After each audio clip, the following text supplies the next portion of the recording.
about other people. This time, in 3 parts, I'm sharing, I think, what seems to be a love story, which is very personal, and this is the first time I'm putting out so much cheesy stuff, so bear with me. Okay? Can I walk around? Are you okay if I walk around? Yeah? Oh no, I think in this space it's good. Okay, let's go.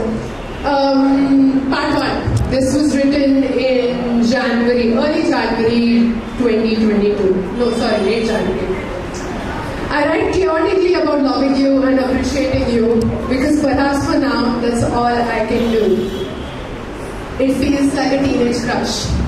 No matter how much I share myself and say, it's not enough, I want to be around you and make you love me more than you already do, with longing, without seeming in a rush. I look at you and my insides turn to mush, and sometimes it hurts me, these work-like responses that you brush, when I'd much rather hope to read your texts and blush. And while you watch me unfold and burst, I watch you watch me and think of unbuttoning your shirt. Regaining my composure and decency, I remind myself that this is for the better as I'm scared of the worst. That was the first part.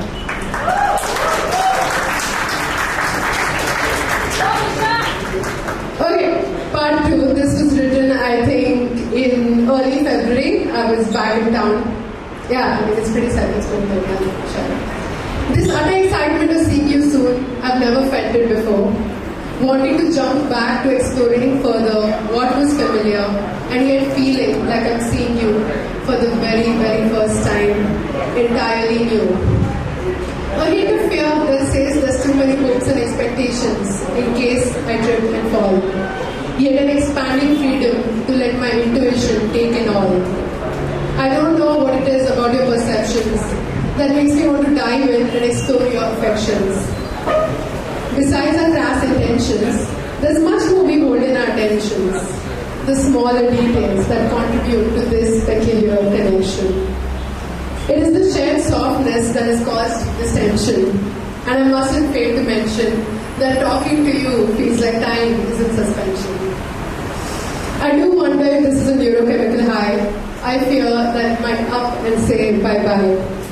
At the same time, I cannot lie, this fondness grew on the slide, not just for me, but for both you and I.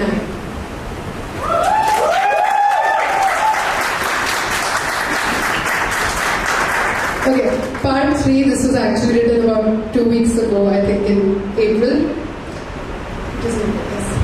I want you, in an ekdam havas se bhara hua kind of way, in a I just want to hug my favorite bhalu kind of way. I want you while I press myself against you and look at you innocently. I want you in a hold me or let me bury myself in you while I cry kind of way. In a put your head on my shoulder or your cheek against mine while you fall asleep like a baby in my arms kind of way. In a holding each other tightly with socks on your hands even when your breakouts happen and you can't touch me kind of way.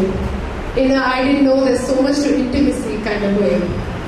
I want you putting your hands around me as I look for things in the kitchen. I want you pulling me closer when we sit in chairs on the balcony. I want you with that casualness of occasionally invading each other's space in the bathroom. I want the parts where you remember when there's mishti doi in the fridge. The rom-coms, the chaotic cooking with so much mess and buttons everywhere. The slightly funny taunting after we address something.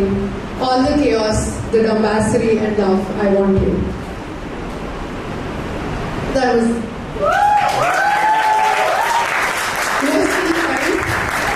Can I use them time? Okay, cool.